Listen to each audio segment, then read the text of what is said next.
तुझं नाव माझ्या श्वासात भाग 4. रात्रीचे 11 वाजले होते. घरात भयानक शांतता होती. टेबलावर ठेवलेला मोबाईल अजूनही चालू होता. स्क्रीन काळी झाली होती, पण त्यावर काही सेकंदापूर्वी दिसलेला शियाचा चेहरा विराज आणि अन्वीच्या डोळ्यासमोरून जात नव्हता. अन्वीने हळू आवाजात विचारलं, विराज, जर शिया जिवंत असेल तर गेली 5 वर्षे ती कुठे होती? विराजने डोकं हलवलं. मला काहीच समजत नाहीये. तिच्या अपघाताची बातमी मला स्वतः पोलिसांनी दिली होती. तिचं सामानही मिळालं होतं. मग ती जिवंत कशी? अन्वी काही बोलणार इतक्यात त्या मोबाईलवर पुन्हा एक मेसेज आला. सत्य जाणून घ्यायचं असेल तर उद्या रात्री 9 वाजता जुन्या रेल्वे स्थानकावर या. एकटे या, नाहीतर उशीर होईल. दोघेही एकमेकांकडे पाहत राहिले. दुसऱ्या दिवशी विराज एकटाच त्या बंद पडलेल्या रेल्वे स्थानकावर पोहोचला. तिथे फक्त वाऱ्याचा आवाज होता. जुन्या प्लॅटफॉर्मवर एक काळ्या रंगाची बॅग ठेवलेली होती. त्याने बॅग उघडली. आत एक डायरी होती, काही जुने फोटो आणि एक पेन ड्राईव्ह. तेवढ्यात मागून कोणीतरी टाळ्या वाजवल्या. विराज मागे वळला. एक काळ्या हुडीतला माणूस त्याच्यासमोर उभा होता. त्याचा चेहरा पूर्णपणे झाकलेला होता. तो शांत आवाजात म्हणाला, तू सत्याच्या खूप जवळ आलायस विराज. विराज, तू कोण आहेस? जो तुला तुझ्या आयुष्यात सर्वात मोठं सत्य सांगणार आहे. त्या माणसाने पेनड्राईव्ह विराजच्या हातात ठेवली. ही पाहिलीस तर तुझं आयुष्य कायमचं बदलून जाईल. विराज काही विचारणार इतक्यात समोरून एक भरधाव ट्रेन आली. क्षणभर विराजचं लक्ष तिकडे गेलं आणि पुन्हा मागे पाहिलं तर तो माणूस गायब झाला होता. घरी परतल्यावर विराज आणि अन्वीने लॅपटॉपमध्ये पेन ड्राईव्ह लावली. स्क्रीनवर एक CCTV व्हिडिओ सुरू झाला. दिनांक पाहून विराज थिजला. तो शियाच्या अपघाताचा दिवस होता. व्हिडिओमध्ये शिया कारमधून उतरते. मग अचानक एक काळी SUV तिच्यासमोर येऊन थांबते. 2 माणसं तिला जबरदस्तीने गाडीत बसवतात. कार वेगाने निघून जाते आणि काही मिनिटांनी दुसऱ्या ठिकाणी त्या कारचा अपघात झाल्याची बनावट घटना घडवली जाते. अन्वीच्या हातातून लॅपटॉप खाली पडता वाचला. म्हणजे शियाचा अपघात झालाच नव्हता. विराजचा श्वास वाढला. म्हणजे तिचं अपहरण झालं होतं. तेवढ्यात व्हिडिओच्या शेवटी एक चेहरा काही सेकंदासाठी दिसला.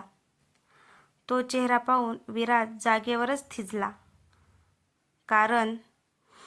कारण तो चेहरा त्याच्या स्वतःच्या काकाचा होता.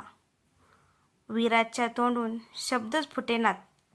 हे अशक्य आहे. त्या क्षणी घराची बेल वाजली. दार उघडताच समोर विराजचे काका उभे होते. त्यांच्या चेहऱ्यावर हलकसं हसू होतं. ते म्हणाले, विराज, मला माहिती आहे तू सगळं सत्य जाणलास. त्याच्या हातात एक पिस्तूल होतं. दार उघडताच विराज आणि अन्वी थिजून गेले. समोर विराजचे काका उभे होते. त्याच्या उजव्या हातात पिस्तूल होतं, पण त्याच्या चेहऱ्यावर राग नव्हता. एक विचित्र शांतता होती.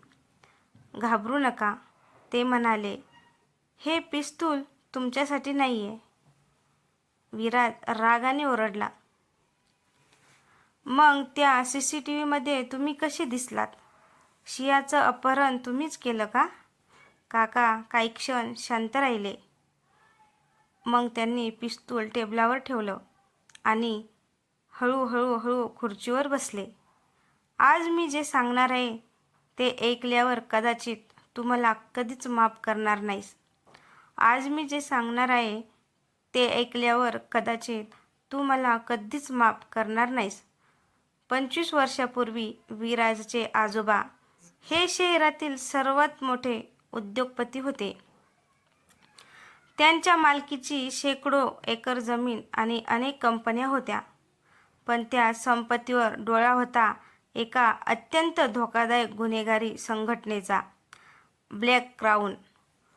ही संघटना लोकांना मारत नव्हती, ती त्यांची ओळख, कुटुंब आणि आयुष्य चोरायची. जो त्यांच्या आडवा आला तो कायमचा गायब व्हायचा. विराजचे काका पुढे म्हणाले, शिया ही साधी मुलगी नव्हती. तिचे वडील ब्लॅक क्राऊन विरुद्ध गुप्त तपास करणारे अधिकारी होते. त्यांच्याकडे संघटनेचे सर्व पुरावे होते. पण त्यांची हत्या झाली. अन्वीच्या अंगावर काटा आला. म्हणजे शिया? हो, काका म्हणाली. तिच्या वडिलांच्या मृत्यूनंतर ब्लॅक क्राऊनने तिचा पाठलाग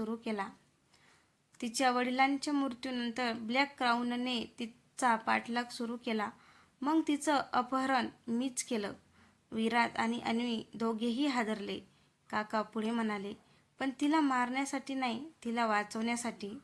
जर त्या दिवशी मी तिला तिथून नेलं नसतं तर ब्लॅक क्राऊनने तिचा खून केला असता. मग सगळ्यांना खोटं का सांगितलं? कारण संघटनेला वाटलं पाहिजे होतं की शिया मेली आहे. फक्त तेव्हाच ती सुरक्षित राहू शकत होती. तेवढ्यात काकांचा फोन वाजला. फोन उचलताच त्याच्या चेहऱ्याचा रंग उडाला. ते फक्त एवढंच म्हणाले, काय? नाही, हे होऊ शकत नाही. फोन ठेवताच त्यांनी विराजकडे पाहिलं. शिया पुन्हा गायब झाली आहे. काय? आणि यावेळी तिने स्वतःहून पळ काढलेला नाही. त्या क्षणी घरातील सगळ्या लाईट्स बंद झाल्या. पूर्ण घर अंधारात बुडालं. बाहेर विजांचा कडकडा सुरू झाला. वरच्या मजल्यावरून कोणाच्या चालण्याचा आवाज येऊ लागला. टक टक टक. अन्वीने विराजचा हात घट्ट पकडला. विराजने मोबाईलचा टॉर्च सुरू केला. दोघे हळूहळू जिना चढू लागले. वरच्या खोलीचं दार अर्धवट उघडं होतं. दार ढकलताच भिंतीवर लाल रंगात एक वाक्य लिहिलेलं दिसलं आणि खाली रक्ताच्या थेंबांनी काढलेलं एक काळ्या मुकुटाचं चिन्ह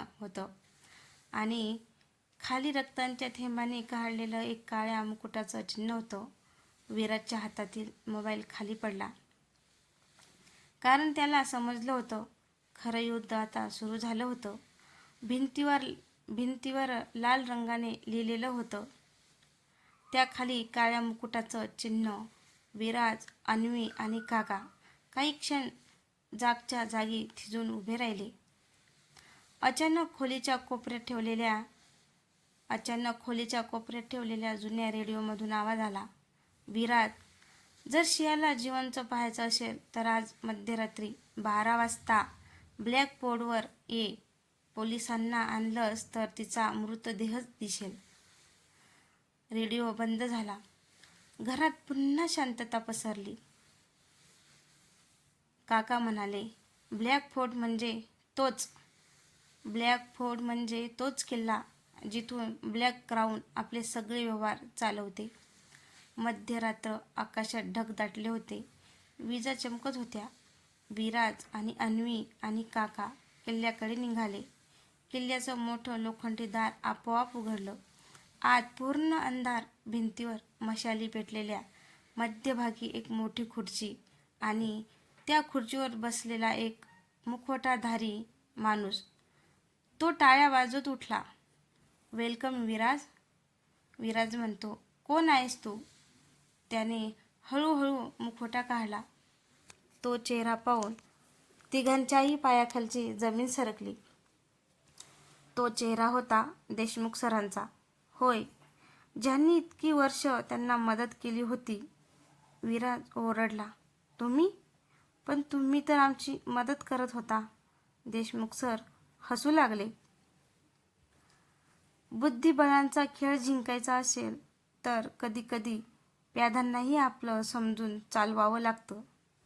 ते पुढे म्हणाले, शिया जिवंत आहे कारण मला तिची गरज होती. तिच्या वडिलांनी मरताना एका गुप्त खात्याचा कोड तिच्या नावावर ठेवला होता. त्या खात्यात हजारो कोटी रुपयांची माहिती आणि ब्लॅक क्राऊनच्या सदस्याची यादी आहे. पण तो कोड फक्त शियालाच माहिती आहे. अन्वी रागाने म्हणाली. म्हणून तुम्ही तिचं आयुष्य उद्ध्वस्त केलं? देशमुख सर थंडपणे म्हणाले.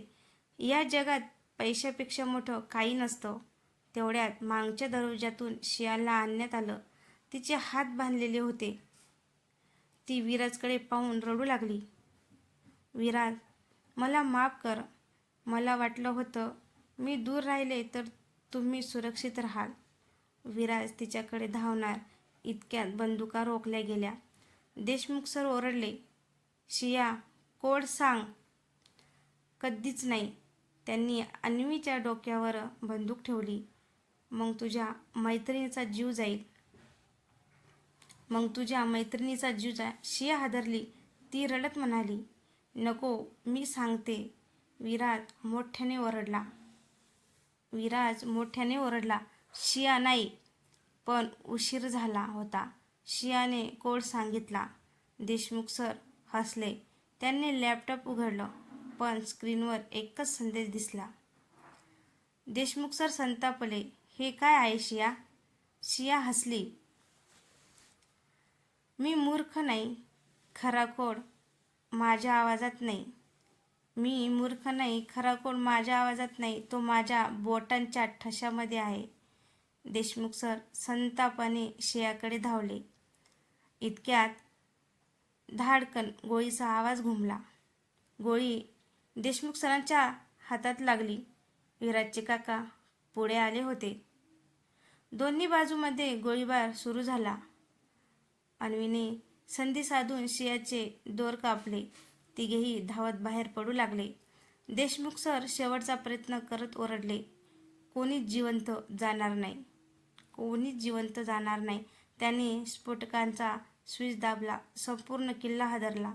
विराजने अन्वी आणि शियाला ढकलून बाहेर काढलं. काका शेवटी बाहेर आले काही क्षणात. प्रचंड स्फोट झाला. संपूर्ण ब्लॅक फोर्ट जमीनदोस्त झाला. देशमुख सर कायमचे त्या ढिगाऱ्याखाली गाडले गेले. 6 महिन्यांनी विराज, अन्वी आणि शिया एका टेकडीवर उभे होते. शिया म्हणाली, आज मी कायमची निघते आहे. अन्वीने तिला मिठी मारली. तू आमच्या आयुष्याचा कायम भाग राहशील शिया. शिया हसली. आता माझी एक नवीन ओळख असेल. मी अशा मुलींसाठी संस्था सुरू करणार आहे ज्यांचं आयुष्य गुन्हेगारांनी उद्ध्वस्त केलेलं आहे.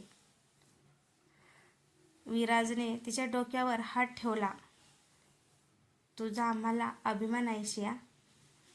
शिया तिथून निघून गेली. विराज आणि अन्वी सूर्यास्ताकडे पाहत उभे होते. अन्वी हळूच म्हणाली, आपल्या प्रेमाने शेवटी प्रत्येक वादळावर विजय मिळवला. विराज तिचा हात हातात घेऊन म्हणाला, खरं प्रेम कधीच हरत नाही. ते फक्त योग्य वेळीची वाट पाहतं. दोघेही हसले. दूर आकाशात पाऊस सुरू झाला. जणू निसर्गही त्यांच्या प्रेमाला आशीर्वाद देत होता. तर मित्रांनो, तुम्हाला भाग 4 कसा वाटला? भाग आवडल्यास कथेला लाईक, कमेंट, शेअर करायला विसरू नका. आणि चॅनलवर नवीन असेल तर चॅनलला सबस्क्राईब करा. धन्यवाद. आणि कथेबद्दल तुमचं मत कमेंटमध्ये नक्की सांगा.